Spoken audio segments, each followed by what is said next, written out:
firmly locked in our brains. Firmly locked in our brains.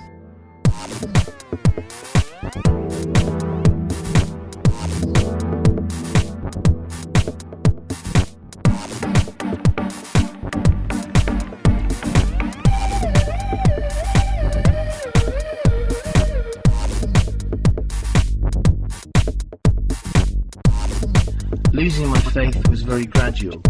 I was confirmed, and I absolutely 100% believed in the Christian God. And then after a while, it started to change. I started losing my faith when I started trying to figure out what God was.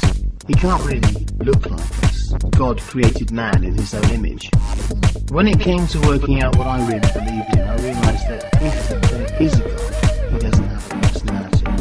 He certainly doesn't have a set of morals. Certainly not human morals which we impose. And then I started thinking, well, what if it's just people trying to personify life? To personify the fact that there is matter and there is a universe. If there is a God, that's it. God doesn't have a brain. God doesn't think. God is just existence. And when you get to that point, you realise, if that's what God is, then there's no such thing. For me, the hardest thing about losing my faith was facing the possibility that this life is all there is. One of the foundation stones of all religion is people's fear of death and non-existence. People will do anything and believe anything if they can think you don't really die, there's somebody up there who says you carry on and you go to heaven. The Buddhists believe in reincarnation, but I tend to think it's rather unlikely that we're going to come back. However, I think there's a strength in agnosticism, because you accept that there are things you cannot know. I cannot know if I've ever existed before this life. I cannot know if I'm going to exist again. The idea of faith is almost as though if I believe it enough, it'll be true. It's a romantic idea that just doesn't wash with me. I'm too logical. It's a hard truth, because our instinct is to survive and to continue existing. But I've come to accept that this is it. I'm not scared of not existing.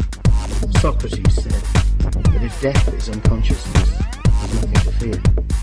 I don't want to die, and I'm scared of things which can kill me. So there's a dread of not being around, of not experiencing things, of not seeing the sunrise in the morning, of not knowing what goes on in the world, of not being part of it. But that's normal. There's nothing I can do about it. It's the one great truth, that we all die. You just have to accept it. And I hope that when I do die, it'll be at a point when I'm completely ready for it.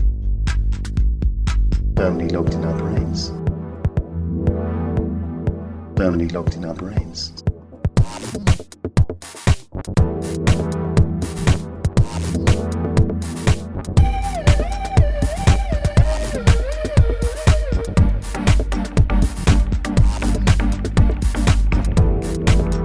But then it made sense to me, because probability is one of the things I really believe in a scientific sense. It's quite healthy to have an open mind. Religion helps people cope with many things. It helps them deal with death. And I believe in marriage. I doubt the institution of marriage would have existed without religion. To some extent, religion has upheld essential morals and modes of behaviour. There are some really important values in all religions.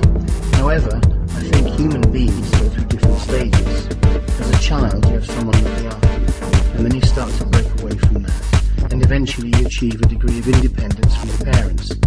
Maybe humanity needed a parent, and that was the part religion played. Maybe we're at a stage now where we're growing up and ready to achieve a greater degree of independence. Although it's very tempting to defer responsibility to God, I would like to see humanity taking responsibility for its own actions.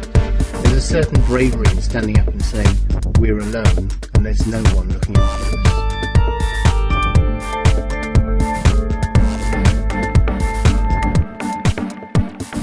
Firmly locked in our brains.